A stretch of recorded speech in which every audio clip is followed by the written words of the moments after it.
Yo estaba en una cena con mi hija y mi yerno. Mientras ellos fueron a buscar postre, una extraña colocó una caja negra sobre mi mesa y dijo: «Tómala. Esto te va a ayudar mucho esta noche. Vas a necesitarlo». Antes de que yo pudiera cuestionarle a ella ya no estaba más allí. Escondí la caja en mi bolso y fui hasta el baño. Y cuando yo decidí abrir la caja, mi vida cambió para siempre.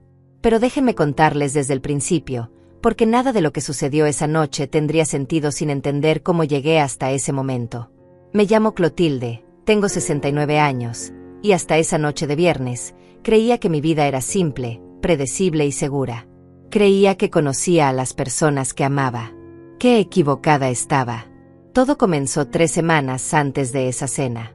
Andrea, mi única hija, empezó a visitarme con más frecuencia de lo habitual. Al principio me encantó. Desde que enviudé hace 3 años, la casa se sentía demasiado silenciosa, demasiado vacía. Mi esposo había sido mi compañero durante 42 años, y su ausencia dejó un vacío que ninguna cantidad de visitas podía llenar completamente. Pero tener a Andrea cerca me reconfortaba, me hacía sentir menos sola. Sin embargo, algo en esas visitas era diferente. Andrea ya no venía solo para tomar café y conversar como antes. Ahora llegaba con Hugo, su esposo, y ambos parecían tener una agenda oculta.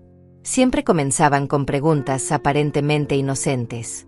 ¿Cómo me sentía viviendo sola? Si no me daba miedo estar en esa casa tan grande. Si había pensado en lo que haría si me enfermaba y no había nadie para cuidarme. Yo les respondía con paciencia, asegurándoles que estaba bien.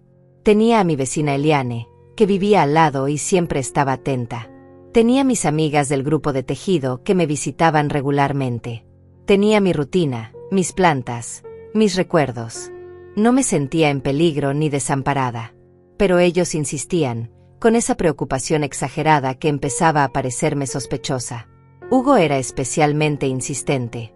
Mi yerno siempre había sido educado conmigo, correcto en sus maneras, pero nunca habíamos sido realmente cercanos. Era un hombre de negocios, siempre hablando de inversiones, propiedades y oportunidades financieras. Trabajaba en algo relacionado con bienes raíces, aunque nunca entendí exactamente qué hacía. Andrea parecía feliz con él, y eso era lo único que me importaba.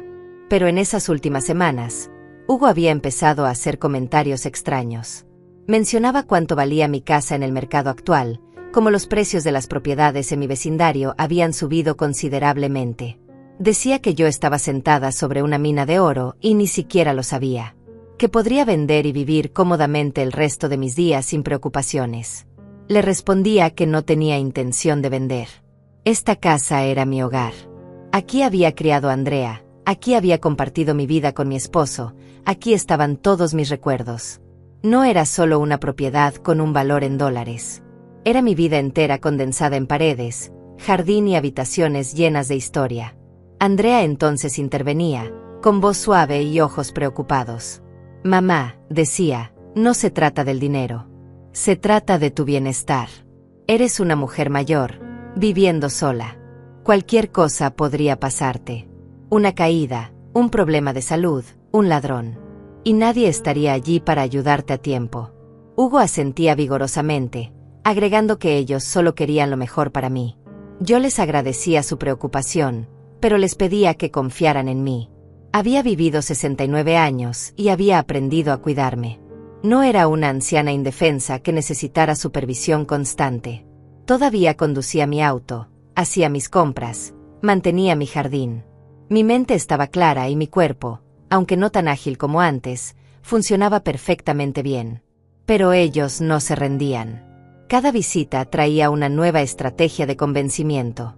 Hugo comenzó a traer folletos de residencias para personas mayores, lugares que él llamaba comunidades activas para la tercera edad. Decía que allí yo tendría compañía constante, actividades organizadas, atención médica disponible las 24 horas. Sonaba como una prisión disfrazada de paraíso. Andrea apoyaba cada sugerencia de Hugo con entusiasmo exagerado. «Mira, mamá, esta tiene clases de yoga y talleres de arte. Esta otra tiene un jardín comunitario donde podrías seguir cultivando tus rosas. Podrías hacer nuevas amigas, tener una vida social más activa. Y nosotros podríamos visitarte cuando quisiéramos. Yo miraba esos folletos con disgusto mal disimulado. No quería vivir en una de esas comunidades, rodeada de extraños, siguiendo horarios establecidos, perdiendo mi independencia. Quería mi casa, mi espacio, mi libertad. Les decía que no, con firmeza creciente, pero ellos seguían insistiendo. Entonces llegó esa invitación a cenar. Andrea me llamó un jueves por la tarde, con voz alegre y cariñosa. «Mamá», dijo, «hace semanas que no salimos juntas. ¿Qué te parece si cenamos mañana en ese restaurante italiano que tanto te gusta? Hugo y yo te invitamos. Será una noche agradable, solo para disfrutar de nuestra compañía». Acepté inmediatamente. A pesar de la presión constante sobre mi casa, seguía siendo mi hija. La amaba profundamente y extrañaba los tiempos en que nuestras conversaciones no giraban alrededor de mi supuesta vulnerabilidad. Pensé que quizás esa cena sería diferente, que podríamos volver a conectar como madre e hija sin agendas ocultas. Me arreglé con esmero esa noche de viernes. Elegí mi vestido color vino, el que mi esposo siempre decía que me hacía lucir elegante. Me peiné cuidadosamente, me maquillé con suavidad y me puse el collar de perlas que había sido regalo de aniversario. Quería sentirme bien, sentirme como la mujer que era, no como la anciana frágil que ellos parecían ver. Llegué al restaurante puntual. Andrea y Hugo ya estaban allí, sentados en una mesa cerca de la ventana. Mi hija se levantó para abrazarme, y por un momento todo se sintió normal y cálido. Hugo me saludó con cortesía, apartando mi silla para que me sentara. El mesero trajo agua y menús, y comenzamos a revisar las opciones. La conversación comenzó de manera agradable. Andrea me preguntó sobre mi semana, sobre mis amigas, sobre el jardín. Le conté que las rosas finalmente habían florecido después de tanto cuidado, que Eliane y yo habíamos ido al mercado juntas, que el grupo de tejido estaba preparando mantas para donar a un orfanato local. Eran cosas simples, cotidianas, pero que llenaban mis días de propósito y satisfacción.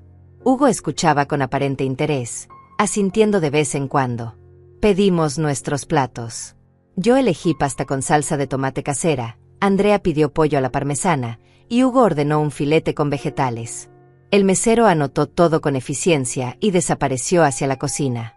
Durante los primeros minutos, disfruté genuinamente de la compañía. Andrea me contaba sobre su trabajo en la oficina de contabilidad, sobre una compañera que acababa de tener un bebé, sobre planes para remodelar su cocina. Yo participaba con entusiasmo, feliz de escuchar sobre su vida. Era en momentos como esos cuando olvidaba la presión constante y solo veía a mi niña, ahora adulta, compartiendo su mundo conmigo. Pero entonces Hugo cambió el tono de la conversación. Con voz casual, casi despreocupada, mencionó que había estado investigando el mercado inmobiliario en mi vecindario. Dijo que las casas como la mía se estaban vendiendo por cifras increíbles, algunas por más de $300,000. Agregó que era una lástima que yo estuviera desperdiciando ese potencial viviendo sola en un espacio tan grande. Sentí que mi estómago se contraía. Respiré profundo y le respondí con calma que mi casa no era un desperdicio, era mi hogar. Que no todo en la vida se medía en dólares y centavos. Que había cosas más valiosas que el dinero. Andrea intervino rápidamente, tocando mi mano con suavidad. «Mamá», dijo, «Hugo no quiso decir eso. Solo nos preocupamos por ti. Esa casa es demasiado grande para una persona sola. Las escaleras podrían ser peligrosas. El mantenimiento es costoso. Y si algo te pasara, estarías allí sola, sin nadie que pudiera ayudarte inmediatamente». Le dije que apreciaba su preocupación, pero que yo era perfectamente capaz de cuidar de mí misma. Que había vivido en esa casa durante décadas y conocía cada escalón, cada rincón. Que tenía vecinos atentos y un sistema de alarma. Que no necesitaba que me rescataran de mi propia vida. Hugo se inclinó hacia adelante, con esa expresión que supongo él creía convincente. «Clotilde», dijo usando mi nombre con familiaridad forzada, «no se trata de rescatarte. Se trata de planificar inteligentemente. Imagina que vendes la casa, inviertes ese dinero sabiamente, y vives en un lugar más apropiado para tu edad. Podrías tener seguridad financiera para el resto de tu vida, sin preocupaciones». Le pregunté qué consideraba él un lugar apropiado para mi edad. Hugo intercambió una mirada con Andrea antes de responder. «Bueno», dijo, Hay excelentes residencias asistidas donde tendrías compañía constante, actividades organizadas, atención médica disponible. O podrías mudarte con nosotros. Tenemos espacio suficiente, y así estaríamos todos juntos. La idea de vivir con ellos me producía un escalofrío inexplicable. No era que no amara a mi hija, sino que algo en Hugo me generaba desconfianza. Además, había construido mi independencia con esfuerzo y no estaba dispuesta a renunciar a ella sin una razón válida. Les agradecí la oferta, pero les dije firmemente que no estaba interesada, que mi decisión era definitiva y que preferiría que disfrutáramos de la cena sin seguir hablando del tema. Andrea pareció decepcionada, pero asintió. Hugo, sin embargo, tenía una expresión más difícil de leer. Había algo calculador en sus ojos que me hizo sentir incómoda. El mesero llegó con nuestros platos y la conversación cambió de rumbo. Hablamos de cosas más ligeras, de una película que Andrea había visto, de las noticias recientes, del clima. Yo intentaba relajarme, pero una tensión sutil permanecía en el aire, como una corriente eléctrica invisible. Cuando terminamos el plato principal, Hugo sugirió ir a buscar el postre. Dijo que había visto una vitrina cerca de la entrada con pasteles que se veían deliciosos. Andrea estuvo de acuerdo inmediatamente, agregando que yo debería probar el tiramisú que, según había leído en las reseñas, era excepcional. Ambos se levantaron de la mesa casi al mismo tiempo. Andrea me dio un beso en la mejilla y me dijo que volvían enseguida. Los vi alejarse, caminando juntos hacia la zona de los postres, y me quedé sola en la mesa. Aproveché ese momento de soledad para respirar profundamente. Observé el restaurante a mi alrededor. Había parejas cenando, familias celebrando, un grupo de amigos riendo en una mesa del fondo. Todos parecían tan normales, tan ajenos a mi pequeño drama personal. Me pregunté si estaba exagerando, si realmente Andrea y Hugo solo se preocupaban por mí o si había algo más detrás de su insistencia. Fue en ese instante de distracción cuando ella apareció. No la vi acercarse. De repente, simplemente estaba allí, de pie junto a mi mesa. Era una mujer de unos 50 años, con cabello castaño recogido en un moño simple. Vestía un abrigo gris y su rostro mostraba una mezcla de urgencia y nerviosismo. Antes de que pudiera reaccionar, ella sacó una caja negra de su bolso grande.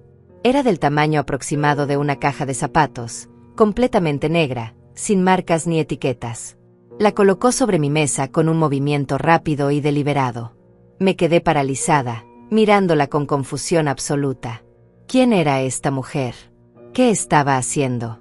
Mi corazón comenzó a latir más rápido. Abrí la boca para preguntarle, pero ella se inclinó hacia mí y susurró con voz temblorosa: «Tómala. Esto te va a ayudar mucho esta noche. Vas a necesitarlo». Sus ojos me miraban con una intensidad que me asustó. Había algo desesperado en su expresión, como si estuviera arriesgándose enormemente al hacer esto. Intenté hablar, preguntarle quién era, qué contenía esa caja, por qué me la estaba dando. Pero antes de que pudiera articular una sola palabra, ella ya se estaba alejando. Caminó rápidamente entre las mesas, esquivando meseros y comensales, y desapareció por la puerta principal del restaurante. Todo sucedió en menos de 30 segundos.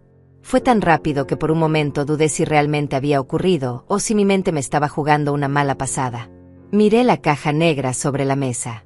Era real, sólida, indiscutiblemente presente.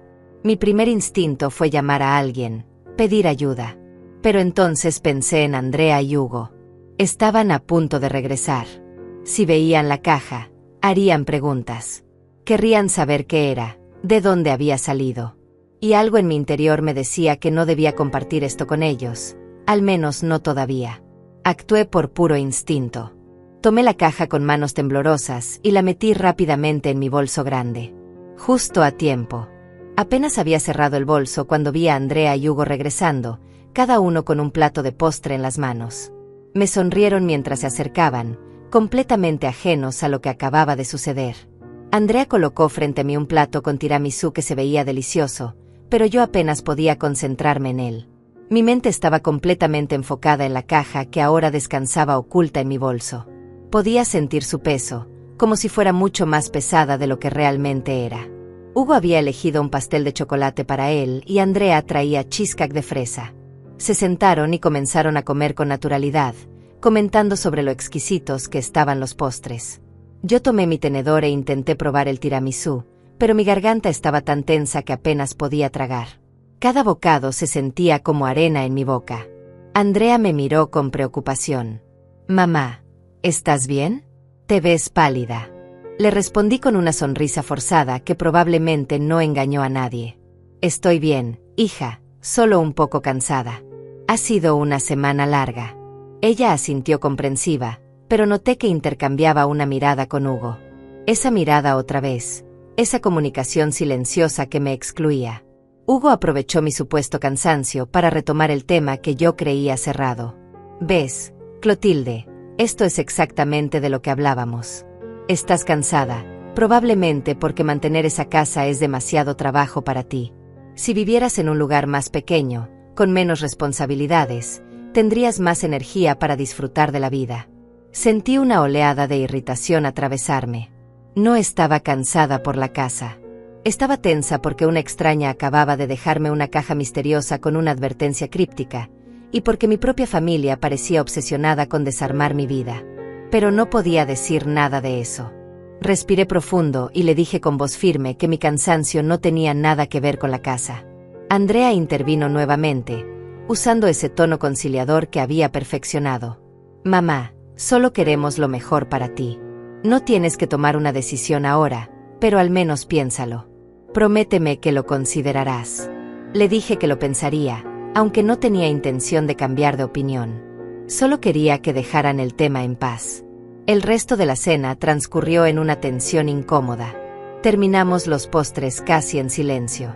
Hugo intentó hacer conversación casual sobre el clima y los deportes, pero yo apenas participaba. Mi mente estaba completamente ocupada con la caja en mi bolso. ¿Qué contenía? ¿Por qué esa mujer me la había dado? ¿Cómo sabía que yo necesitaría ayuda esta noche? Cuando finalmente terminamos, Hugo pidió la cuenta. Insistió en pagar, diciendo que era su regalo para mí. Yo agradecí mecánicamente, ansiosa por irme. Necesitaba estar sola, necesitaba abrir esa caja y descubrir qué secreto guardaba. Pero antes de levantarnos, necesitaba un momento de privacidad. Les dije que iría al baño antes de partir. Andrea ofreció acompañarme, pero le dije que no era necesario, que podía ir sola perfectamente. Ella pareció un poco ofendida, pero no insistió. Me levanté con mi bolso firmemente sujeto contra mi pecho y caminé hacia los baños ubicados al fondo del restaurante. Mis piernas temblaban ligeramente mientras avanzaba. El pasillo hacia los baños era estrecho y poco iluminado, alejado del bullicio del comedor principal. Entré al baño de mujeres. Afortunadamente estaba vacío. Me encerré en uno de los cubículos más grandes y cerré la puerta con pestillo. Me senté en la tapa del inodoro, con mi bolso sobre mis rodillas, y simplemente respiré por un momento. Mi corazón latía tan fuerte que podía escucharlo en mis oídos. Abrí el bolso lentamente y saqué la caja negra. La sostuve entre mis manos, observándola detenidamente. No tenía ninguna marca, ningún sello, ninguna indicación de su contenido. Era simplemente una caja negra mate con una tapa que encajaba perfectamente. Mis dedos temblaban mientras buscaba la manera de abrirla. No tenía cerradura, solo una tapa que se deslizaba hacia un lado. La moví con cuidado, sintiendo cómo cedía bajo mi presión. Y cuando finalmente la abrí, lo que vi dentro me dejó sin aliento. Había documentos. Muchos documentos cuidadosamente organizados. También fotografías, algunas impresas y otras en papel fotográfico brillante. Y un pequeño dispositivo USB de color plateado pegado con cinta adhesiva al interior de la tapa. Con manos temblorosas, saqué el primer documento. Era una copia de un contrato de venta de propiedad. Mi propiedad. Mi casa. El documento mostraba mi dirección exacta, la descripción legal del terreno, y lo más perturbador de todo, mi firma al final de la página. Pero yo nunca había firmado ese documento.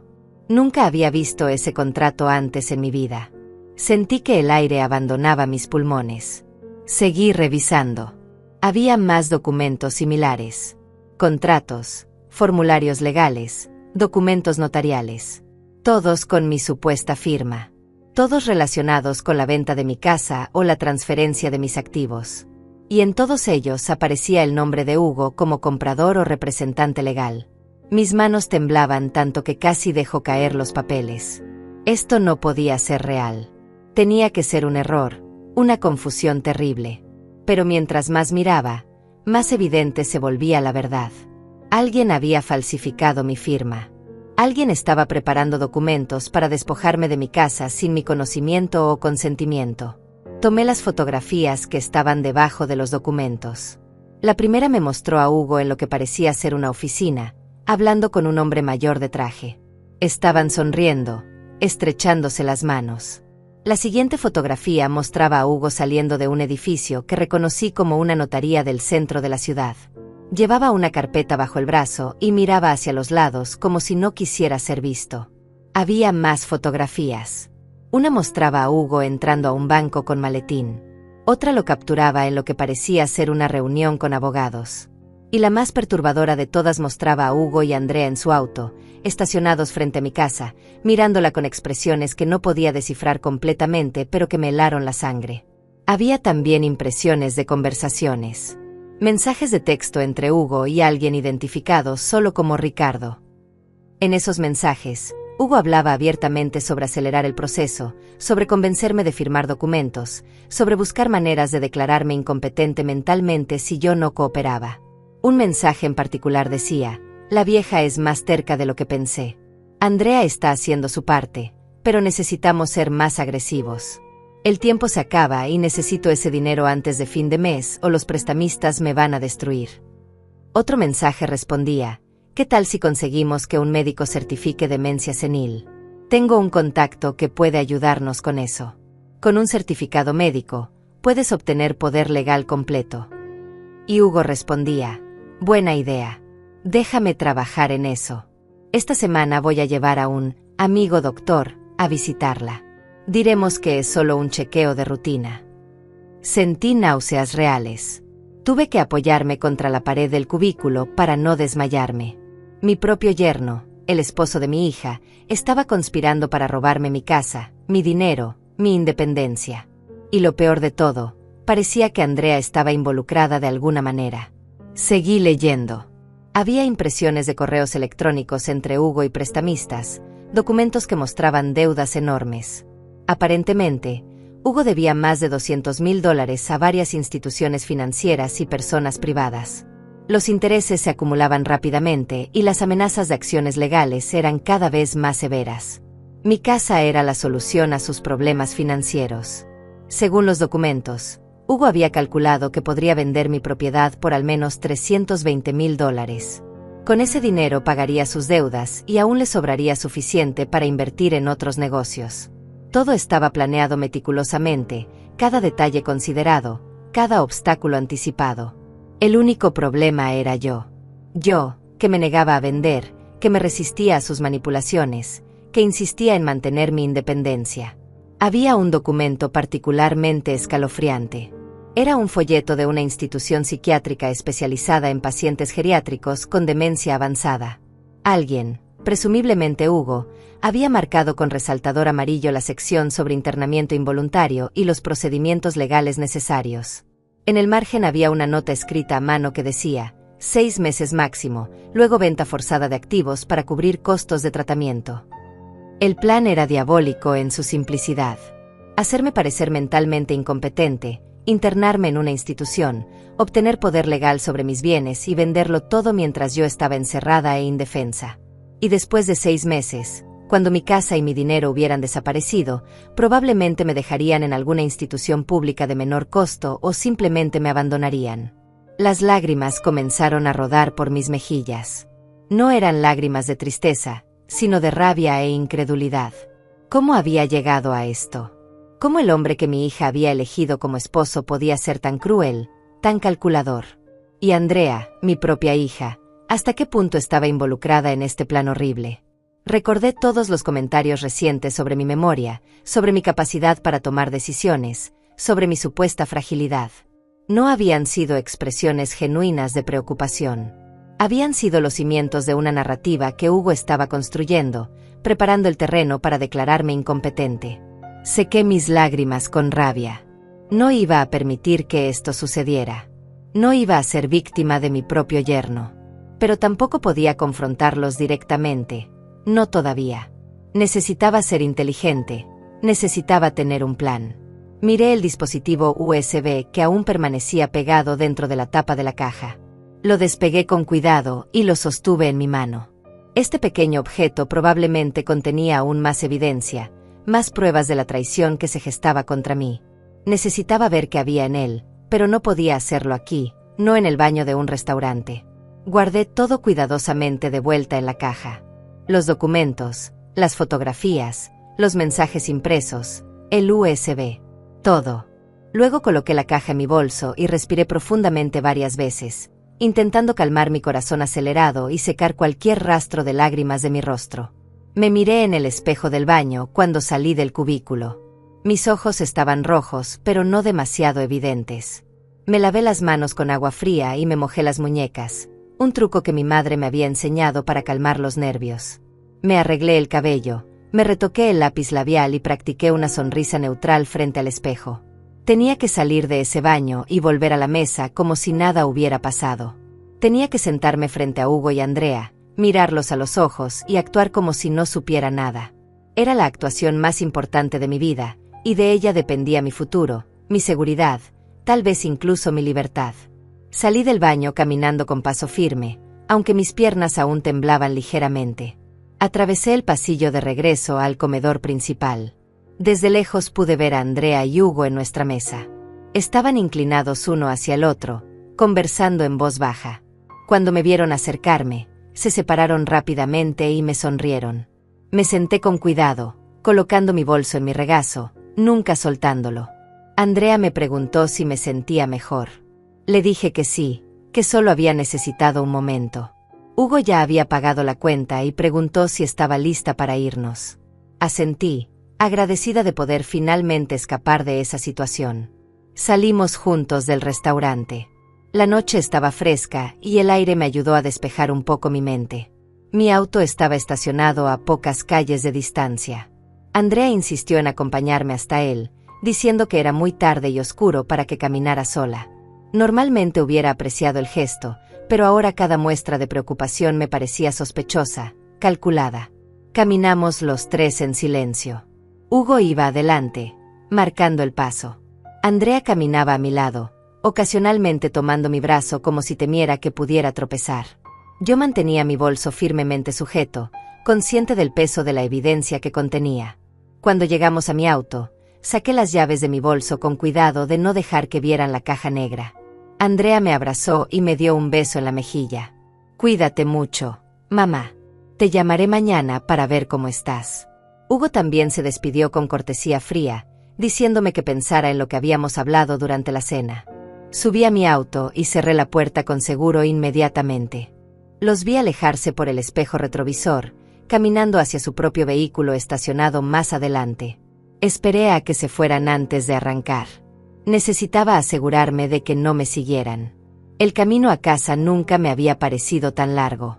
Cada semáforo, cada esquina, cada auto detrás de mí me parecía una amenaza potencial. Revisaba constantemente el espejo retrovisor, paranoica de que Hugo pudiera estar siguiéndome. Pero no había nadie. Las calles estaban relativamente vacías a esa hora de la noche. Cuando finalmente llegué a mi casa, sentí un alivio inmenso al ver sus luces del porche encendidas. Estacioné en el garaje y me quedé sentada en el auto por un momento, simplemente respirando. Mi casa, mi refugio, el lugar que Hugo quería arrebatarme. Lo miré con nuevos ojos, consciente de cuánto significaba para mí y de cuánto estaba en riesgo. Entré con cuidado, cerrando la puerta detrás de mí y activando el sistema de alarma. La casa estaba silenciosa, familiar, reconfortante. Dejé mi bolso en la mesa del comedor y saqué la caja negra. La coloqué frente a mí y simplemente la miré por un largo momento. Necesitaba ver qué contenía el USB, pero primero necesitaba pensar. Necesitaba un plan. No podía simplemente confrontar a Hugo y Andrea con esta información. Ellos negarían todo, dirían que los documentos eran falsos, que alguien estaba tratando de causar problemas. Y si Hugo era tan despiadado como parecía, podría acelerar sus planes antes de que yo pudiera protegerme. Fui a la cocina y me preparé una taza de té de manzanilla, algo que siempre me ayudaba a calmar los nervios. Mientras el agua hervía, pensaba en la mujer que me había entregado la caja. ¿Quién era ella? ¿Cómo había conseguido toda esa información? ¿Por qué había arriesgado tanto para advertirme? Con mi taza de té en mano, volví al comedor. Encendí mi computadora portátil, esa que Andrea siempre decía que era demasiado complicada para mí. Qué equivocada estaba.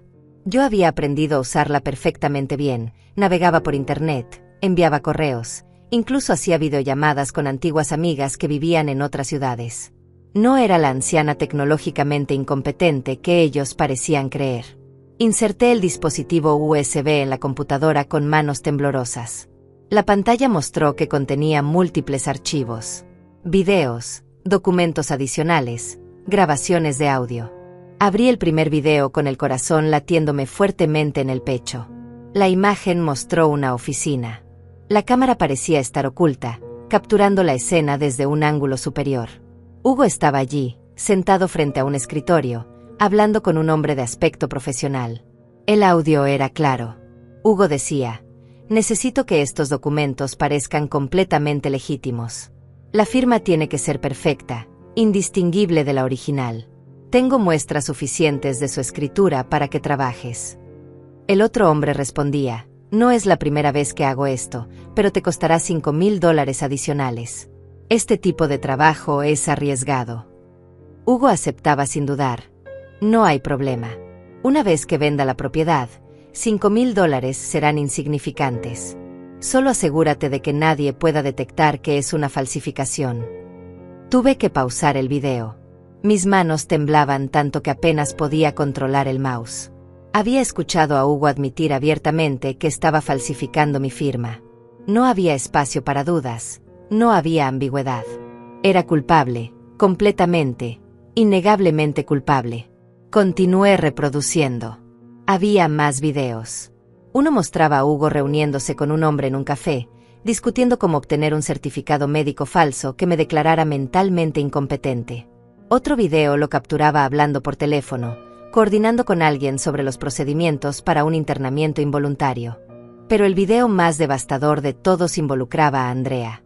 Mi hija aparecía en la pantalla, sentada en su sala con Hugo. Él le explicaba el plan completo. Ella escuchaba, al principio con expresión horrorizada, luego gradualmente con rostro más resignado. Andrea decía: no sé, Hugo. Es mi madre. No puedo simplemente robarle todo. Pero Hugo respondía con voz persuasiva: no es robar, cariño. Es asegurar nuestro futuro. Ella es vieja, no necesita tanto. Y además, eventualmente todo sería tuyo de todas formas. Solo estamos acelerando el proceso. Piensa en nosotros, en la vida que podríamos tener sin estas deudas aplastándonos.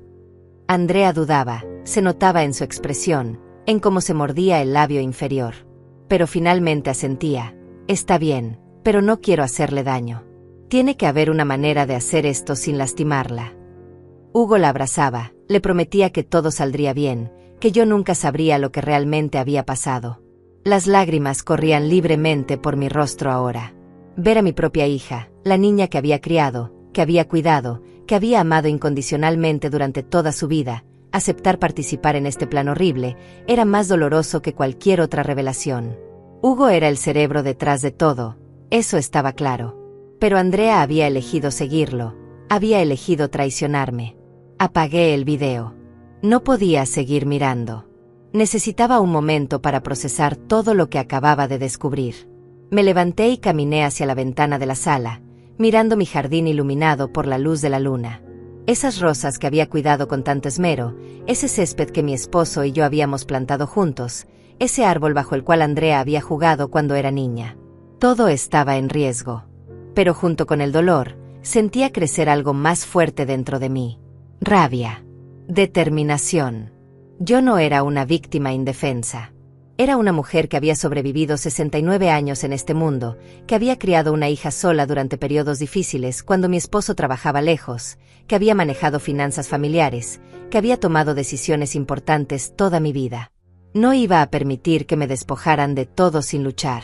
Volví a la computadora y seguí revisando el contenido del USB. Había archivos de audio, grabaciones de conversaciones telefónicas entre Hugo y sus cómplices. Había copias escaneadas de documentos bancarios que mostraban la magnitud de sus deudas. Había fotografías adicionales, capturas de pantalla de mensajes, correos electrónicos comprometedores. Quien fuera que había recopilado toda esta información había hecho un trabajo meticuloso, profesional. Cada pieza de evidencia estaba fechada, etiquetada y organizada. Era como si alguien hubiera estado investigando a Hugo durante meses, documentando cada paso de su plan criminal. Al final del USB había un archivo de texto titulado Léeme primero. Lo abrí. El mensaje era breve pero revelador. Señora Clotilde, mi nombre es Rosaura. Trabajé como asistente administrativa en la oficina de bienes raíces donde su yerno tiene negocios. Durante meses observé comportamientos sospechosos. Escuché conversaciones que no debía escuchar, vi documentos que no debía ver.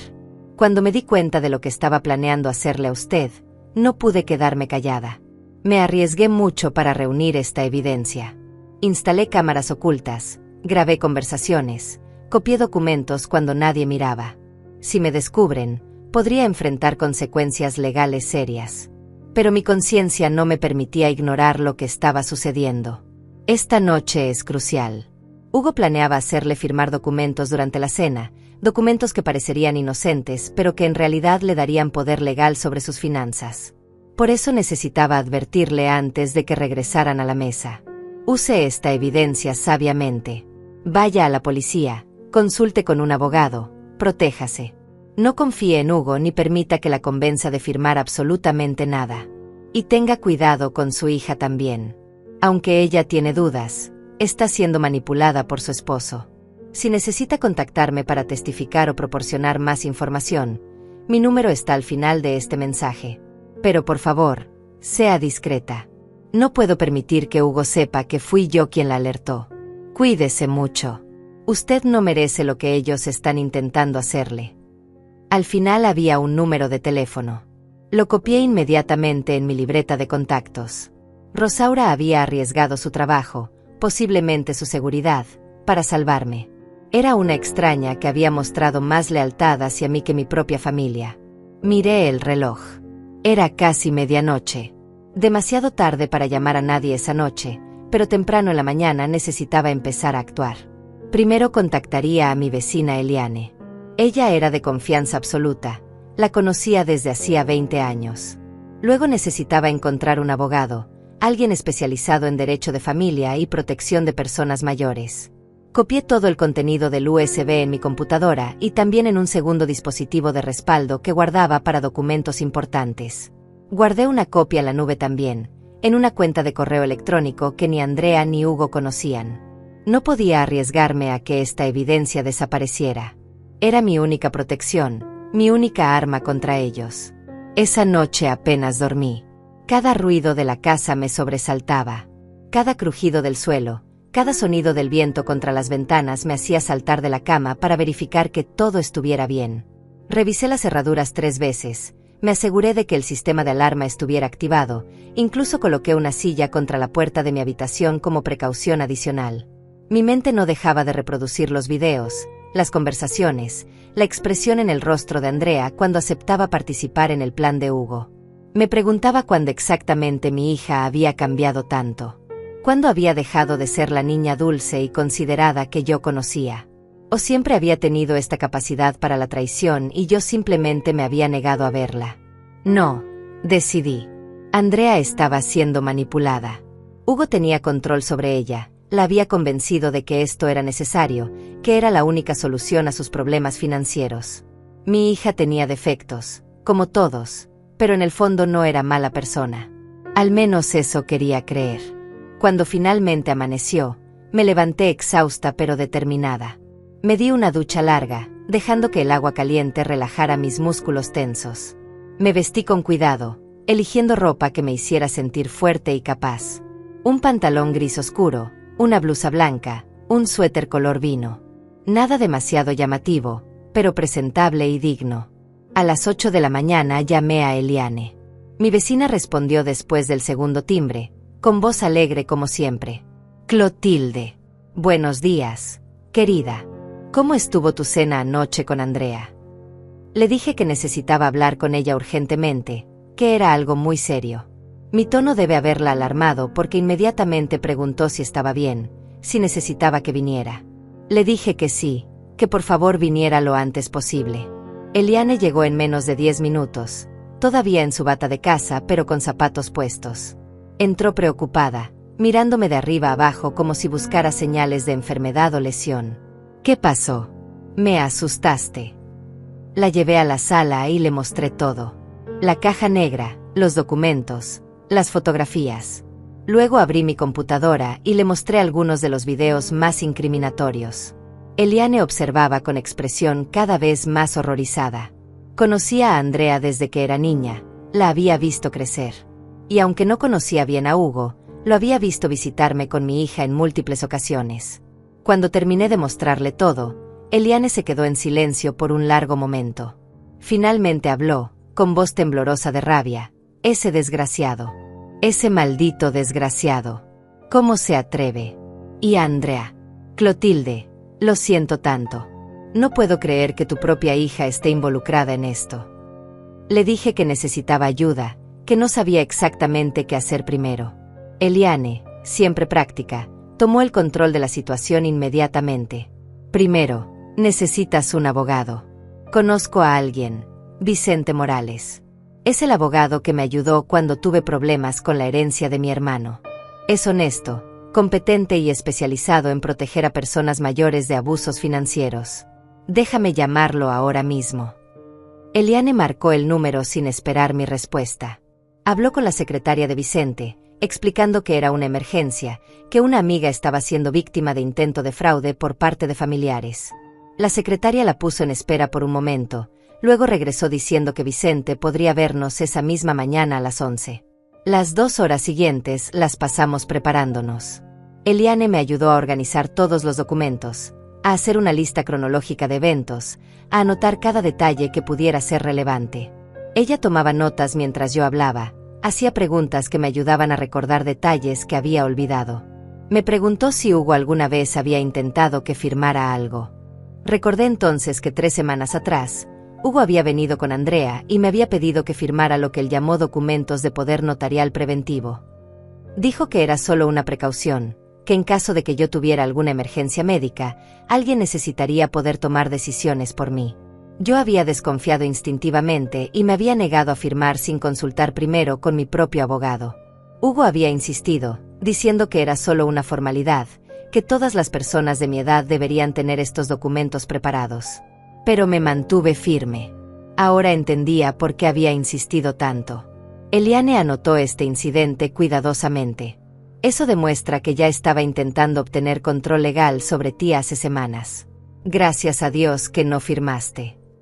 A las 10:30, Eliane y yo salimos hacia la oficina de Vicente. Ella insistió en conducir mi auto, diciendo que yo estaba demasiado nerviosa. Tenía razón. Mis manos temblaban y mi mente estaba dispersa, saltando de un pensamiento a otro sin poder concentrarse completamente. La oficina de Vicente estaba en un edificio profesional cerca del centro. Subimos al 3er piso y entramos a una recepción modesta pero pulcra. La secretaria nos recibió con amabilidad y nos hizo pasar casi inmediatamente a la oficina interior. Vicente Morales era un hombre de unos 55 años, con cabello gris bien cortado y una expresión seria pero amable. Se levantó para saludarnos, estrechando mi mano con firmeza. Señora Clotilde, Eliane me contó brevemente sobre su situación. Por favor, siéntese y cuénteme todo desde el principio. Durante la siguiente hora, le conté toda la historia. Le mostré los documentos, las fotografías, los videos. Vicente observaba todo con atención profesional, ocasionalmente tomando notas en una libreta legal. Su expresión se volvía más seria con cada pieza de evidencia que le presentaba. Cuando terminé, Vicente se recostó en su silla y suspiró profundamente.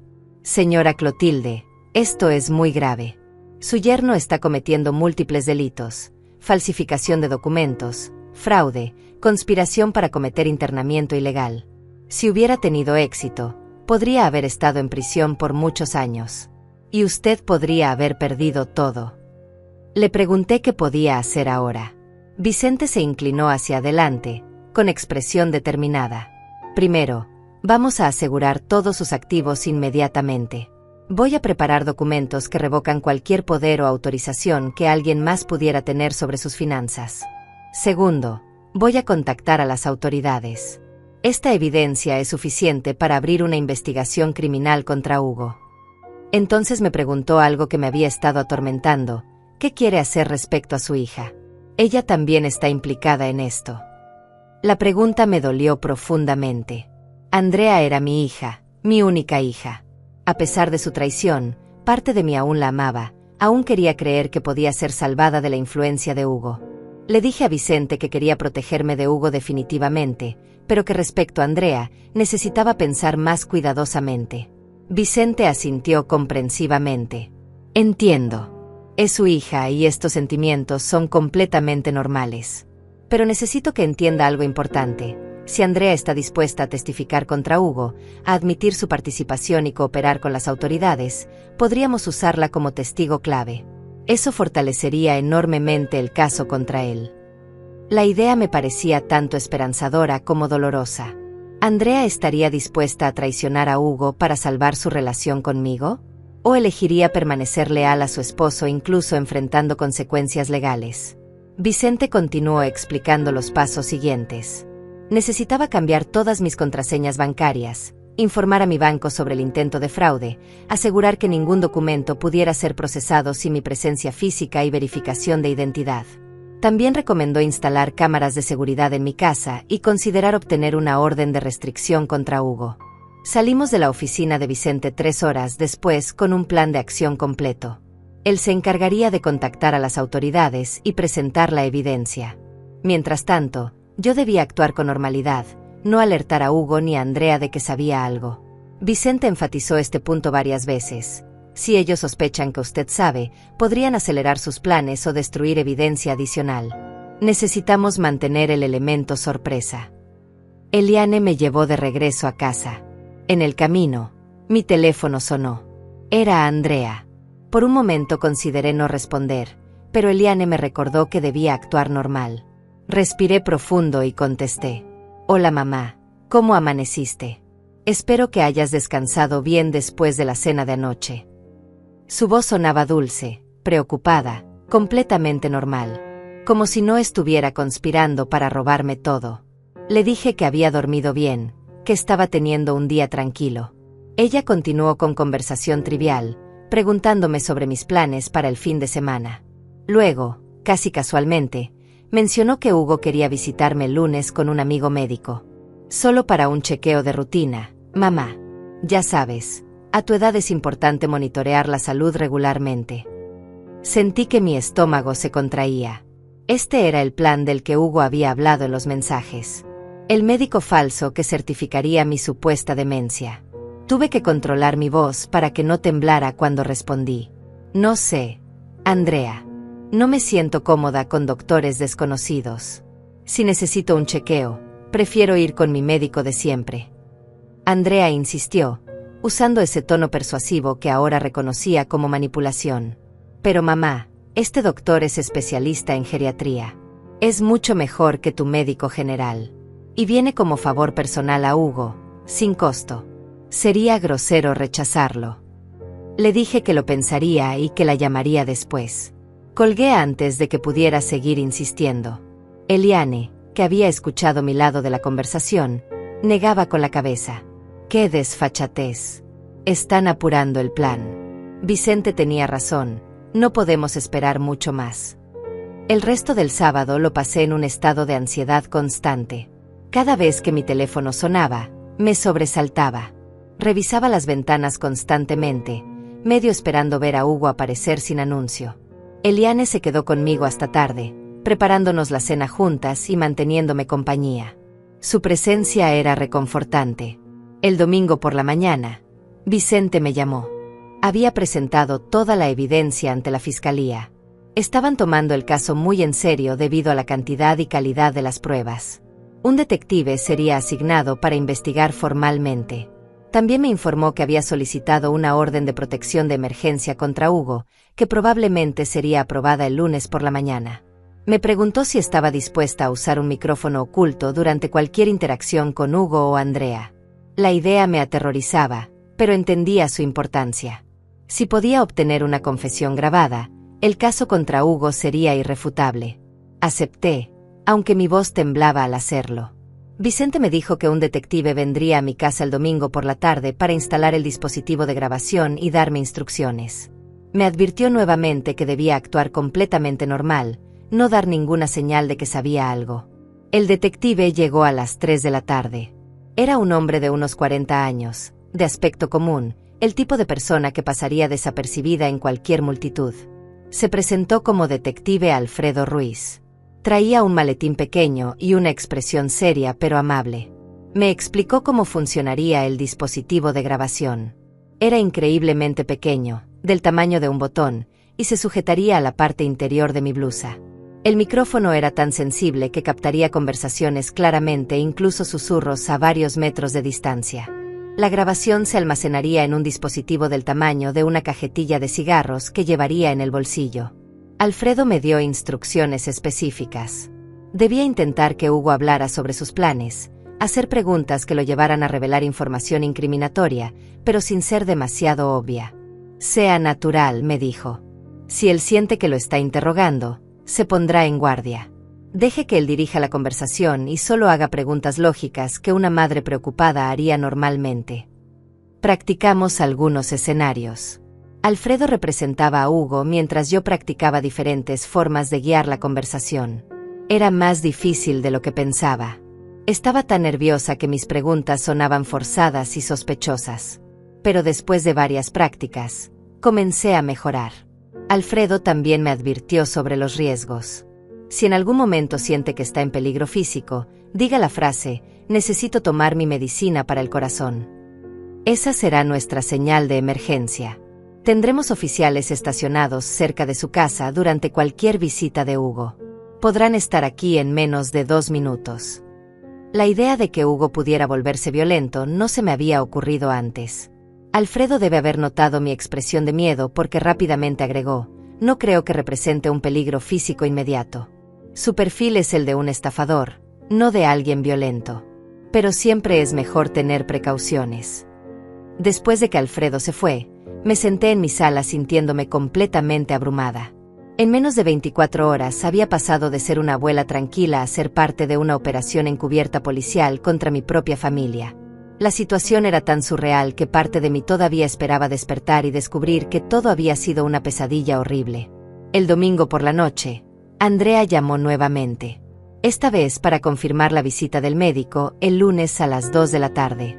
Dijo que Hugo y ella vendrían juntos, que sería rápido e indoloro, solo algunas preguntas y tal vez revisar mi presión arterial. Acepté, manteniendo mi voz neutral. Andrea sonó aliviada y complacida. Gracias, mamá. Sé que a veces somos insistentes, pero de verdad solo queremos lo mejor para ti. Te amamos mucho. Sus palabras me dolieron más de lo que podía expresar. ¿Cómo podía decir que me amaba mientras planeaba despojarme de todo? ¿Cómo podía el amor coexistir con tal traición? Respondí mecánicamente que yo también la amaba y colgué rápidamente antes de que mi voz se quebrara. Esa noche tampoco pude dormir. Me quedé despierta imaginando todos los escenarios posibles para el día siguiente. ¿Qué pasaría cuando Hugo y Andrea llegaran? ¿Sería capaz de mantener mi actuación? ¿Y si se daban cuenta de que llevaba un micrófono oculto? ¿Y si todo salía mal? Pero junto con el miedo, sentía crecer algo más. Una furia fría y determinada. Hugo había subestimado gravemente a quien estaba intentando victimizar. Yo no era una anciana confundida y fácil de manipular. Era una mujer que había sobrevivido pérdidas, desafíos y dificultades que él probablemente nunca había enfrentado. Y no iba a permitir que me robara todo sin consecuencias. El lunes por la mañana me levanté temprano. Me duché, me vestí con cuidado y me maquillé ligeramente. Quería verme presentable pero no demasiado arreglada, como una abuela normal esperando una visita médica rutinaria. Desayuné aunque no tenía hambre, sabiendo que necesitaba mantener mi fuerza. A la 1 de la tarde, Alfredo llamó para confirmar que todo estaba listo. Los oficiales de respaldo estaban en posición en un vehículo discreto 2 casas más abajo. Alfredo mismo estaría monitoreando la grabación en tiempo real desde una camioneta estacionada en la esquina. Me repitió la frase de emergencia y me deseó suerte. Me coloqué el dispositivo de grabación exactamente como Alfredo me había enseñado. El pequeño micrófono quedó oculto bajo el cuello de mi blusa, completamente invisible. El grabador estaba en el bolsillo de mi pantalón, disimulado y ligero. Me miré en el espejo. Lucía como siempre, una abuela común preparándose para recibir visitas. Nadie sospecharía lo que realmente estaba sucediendo. A las 2 en punto exactamente, escuché el auto de Hugo estacionarse frente a mi casa. Respiré profundo varias veces, recordándome que debía actuar natural, que había practicado esto. Caminé hacia la puerta con pasos medidos, sin apurarme demasiado ni retrasarme sospechosamente. Abrí la puerta con una sonrisa ensayada. Andrea estaba allí con un hombre que supuse era el médico falso. Hugo venía detrás de ellos, cargando un maletín profesional. «Hola mamá», dijo Andrea besándome la mejilla. «Este es el doctor Luis Mendoza, el especialista del que te hablamos». El supuesto doctor era un hombre de unos 60 años, con cabello blanco y lentes. Vestía traje oscuro y corbata, proyectando una imagen de profesionalismo calculado. Me estrechó la mano con firmeza excesiva. «Señora Clotilde, es un placer conocerla. Hugo me ha contado mucho sobre usted». Los invité a pasar a la sala. Hugo colocó el maletín sobre la mesa de centro y todos se sentaron. Yo tomé mi lugar en mi silla favorita, la que me daba vista completa de la habitación y mantenía mi espalda hacia la ventana donde sabía que los oficiales estaban vigilando. El doctor Luis comenzó con preguntas aparentemente inocentes. Mi edad, mi historial médico general, si tomaba algún medicamento regularmente. Respondí con honestidad, sin ver razón para mentir sobre esas cosas básicas. Él anotaba todo en una tablet, asintiendo ocasionalmente. Luego las preguntas se volvieron más personales. Tenía problemas para recordar citas o eventos recientes. ¿Alguna vez me sentía confundida sobre qué día era? ¿Había olvidado apagar la estufa o cerrar la puerta? Respondí que no a todas estas preguntas, manteniendo mi voz firme y clara. Noté que Hugo y Andrea intercambiaban miradas. El doctor Luis también parecía ligeramente desconcertado por mis respuestas coherentes. Claramente habían esperado que yo mostrara signos de confusión o deterioro cognitivo que simplemente no existían. El doctor entonces sacó algunos papeles de su maletín. «Señora Clotilde, voy a hacerle algunas pruebas cognitivas simples. Son estándar para personas de su edad. ¿Le parecería bien?» Asentí, curiosa por ver hasta dónde llegarían esta farsa. Las pruebas fueron insultantemente simples. Contar hacia atrás desde 100 de 7 en 7. Recordar una lista de palabras. Dibujar un reloj marcando una hora específica. Las completé todas sin dificultad, observando cómo la frustración crecía sutilmente en el rostro de Hugo. Después de las pruebas, el doctor Luis cerró su tablet y me miró con expresión que supongo debía parecer preocupada. «Señora Clotilde, aunque sus respuestas son coherentes ahora, me preocupan algunos patrones que veo. A veces, el deterioro cognitivo viene en oleadas. Una persona puede parecer completamente normal un día y estar muy confundida al siguiente». Era una mentira descarada. Decidí presionarlo un poco, recordando las instrucciones de Alfredo. «Doctor, ¿ha visto mi historial médico completo? ¿Ha hablado con mi médico de cabecera, el doctor Ramírez, quien me ha atendido durante 15 años?» El doctor Luis vaciló. «Bueno, no directamente, pero Hugo me proporcionó información suficiente para hacer una evaluación preliminar». Hugo intervino rápidamente. «Clotilde, el doctor Luis es un experto. Ha visto miles de casos como el tuyo. No necesita hablar con tu médico regular para reconocer los signos». Fingí considerar esto, asintiendo lentamente. Luego pregunté con voz inocente, «¿Y cuál sería su recomendación, doctor? Supongo que si realmente tuviera problemas cognitivos, habría tratamientos disponibles». El doctor Luis intercambió otra mirada con Hugo antes de responder. «En casos como el suyo, donde la persona vive sola y podría representar un peligro para sí misma, generalmente recomendamos supervisión constante. Hay excelentes instalaciones donde podría recibir atención las 24 horas. Andrea añadió rápidamente, tocando mi mano. O podrías vivir con nosotros, mamá. Así podríamos cuidarte personalmente. Sería como cuando yo era niña, pero al revés.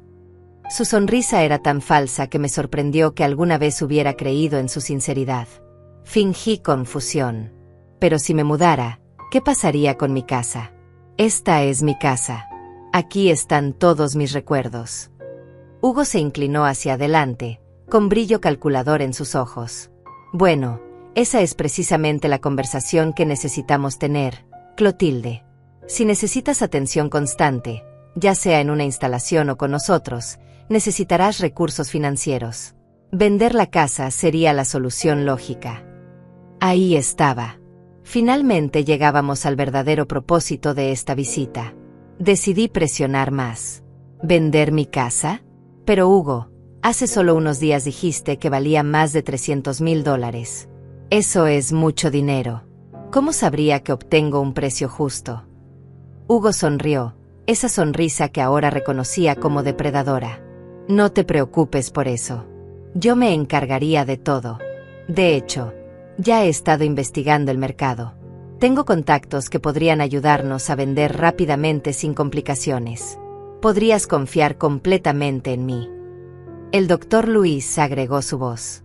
Y para facilitar el proceso, dado su estado cognitivo comprometido, sería prudente que firmara algunos documentos dándole a Hugo poder legal. Así él podría manejar todos estos asuntos difíciles sin que usted tuviera que preocuparse. Andrea sacó unos papeles de su bolso.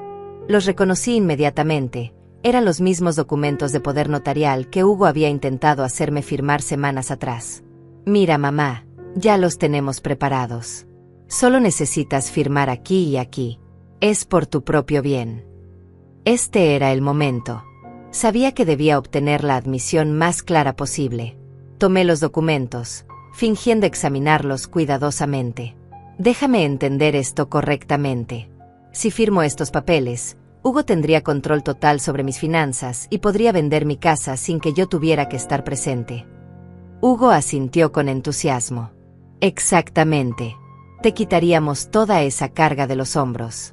Yo manejaría la venta, invertiría el dinero sabiamente y te aseguraría de que tuvieras todo lo que necesitas por el resto de tu vida. Fingí dudar, mordiendo mi labio inferior como si estuviera considerando seriamente la propuesta. No sé. Es una decisión muy grande. ¿Y si necesito ese dinero para algo específico? ¿Tendría acceso a él? La máscara de Hugo se resbaló ligeramente. Su voz tomó un tono más duro. Clotilde, seamos honestos. Tu estado mental no es estable. El doctor Luis puede certificarlo oficialmente. Si no cooperas voluntariamente, podríamos tener que buscar otras opciones legales. Sería mucho más fácil para todos si simplemente confiaras en nosotros. Ahí estaba. Una amenaza apenas velada. Pero necesitaba más. ¿Otras opciones legales? ¿Qué significa eso exactamente, Hugo? Hugo se inclinó hacia adelante, su voz bajando a un tono que claramente pretendía ser amenazante.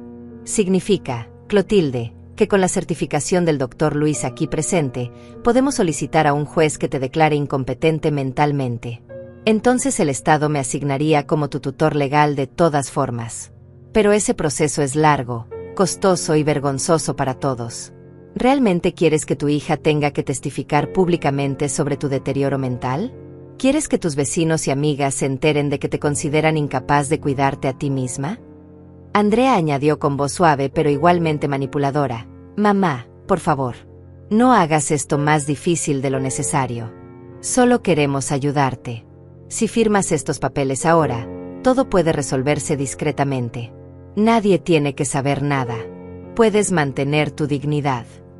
El doctor Luis sacó otro documento de su maletín. De hecho, señora Clotilde, ya he preparado un certificado médico preliminar basado en mi evaluación de hoy. Solo necesito su firma reconociendo que fue examinada. Es pura formalidad. Tomé el documento y lo leí cuidadosamente. Era exactamente lo que esperaba. Un certificado declarando que yo mostraba signos claros de demencia senil, deterioro cognitivo severo y que representaba un peligro para mí misma si continuaba viviendo sola.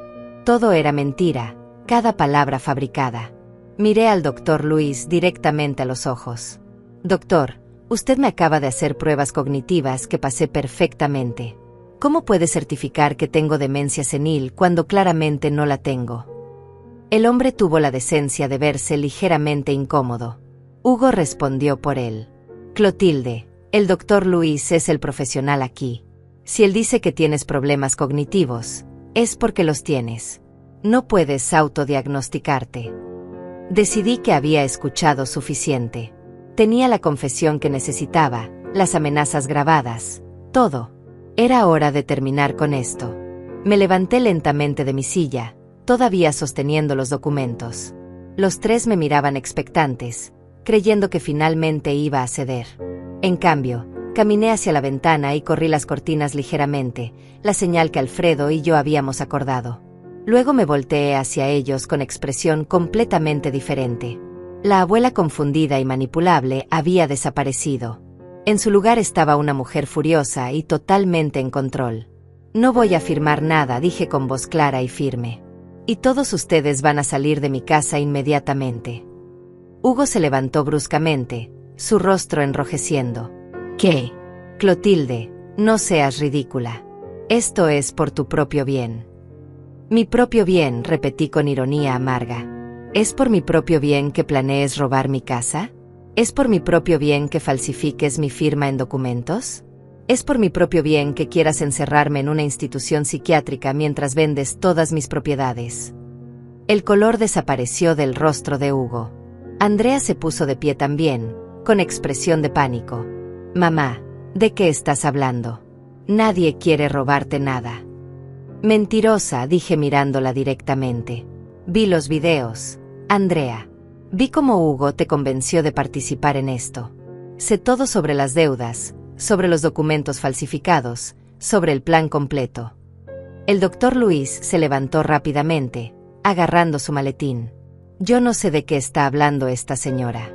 Yo solo vine a hacer una evaluación médica. No tengo nada que ver con ningún plan. Intentó caminar hacia la puerta, pero en ese momento se abrió. El detective Alfredo entró seguido de dos oficiales uniformados. Nadie va a ninguna parte, dijo mostrando su placa. Doctor Luis Mendoza, o como sea que realmente se llame, está bajo arresto por hacerse pasar por profesional médico y participar en intento de fraude. Hugo Estrada está bajo arresto por falsificación de documentos, intento de fraude financiero y conspiración para cometer secuestro. El caos estalló. Hugo intentó correr hacia la puerta trasera, pero los oficiales lo interceptaron rápidamente, forzándolo contra la pared y colocándole esposas. El falso doctor ni siquiera intentó resistir, simplemente se quedó paralizado mientras lo esposaban.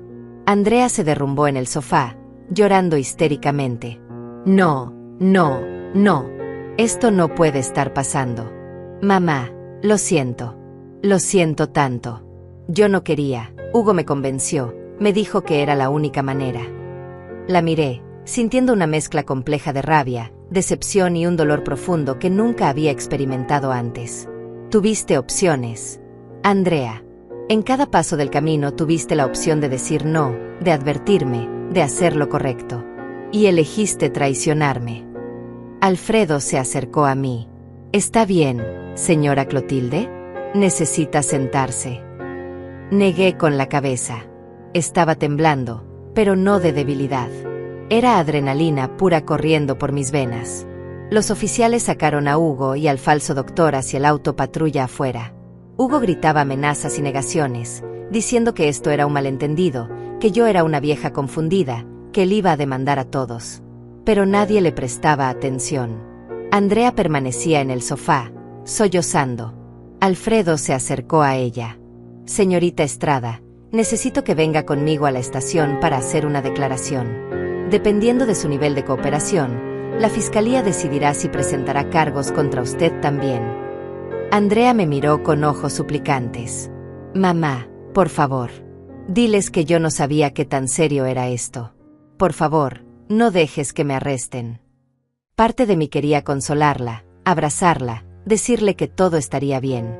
Pero esa parte estaba siendo sofocada por la parte más fuerte que sabía que ella había hecho su elección. Ve con el detective, Andrea. Diles la verdad. Es lo único que puede ayudarte ahora. Los oficiales se la llevaron también, aunque sin esposas. Alfredo se quedó conmigo unos minutos más, asegurándose de que estaba bien, explicándome los próximos pasos del proceso legal. Me quitó el dispositivo de grabación y me agradeció por mi valentía. Cuando finalmente todos se fueron y la casa quedó en silencio, me senté en mi silla y simplemente respiré. Había terminado. La amenaza había sido neutralizada. Mi casa estaba segura. Yo estaba segura. Eliane llegó corriendo minutos después. Había visto todos los autos de policía y estaba frenética de preocupación. Le conté todo lo que había sucedido. Ella me abrazó fuertemente, ambas llorando, aunque mis lágrimas ahora eran de alivio más que de dolor. Los días siguientes fueron un torbellino de actividad legal. Vicente se aseguró de que todos mis activos estuvieran completamente protegidos. Hugo enfrentó múltiples cargos criminales. El falso doctor, cuyo nombre real resultó ser un técnico de radiología sin licencia, también enfrentó cargos serios. Andrea, después de largas conversaciones con fiscales y con mi abogado, aceptó testificar contra Hugo a cambio de inmunidad. Me reuní con ella una vez, en la oficina de Vicente, con abogados presentes. Estaba demacrada, había perdido peso, sus ojos mostraban el agotamiento emocional que había sufrido. Me pidió perdón entre lágrimas. Explicó cómo Hugo la había manipulado gradualmente durante meses, cómo las deudas la habían aterrorizado, cómo le había hecho creer que no había otra opción. No justificaba sus acciones, solo explicaba cómo había llegado ahí.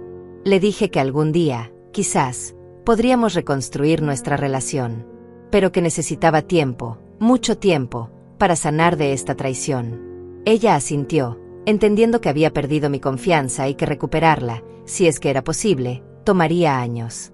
Contacté a Rosaura, la valiente mujer que me había salvado. Nos reunimos en una cafetería tranquila.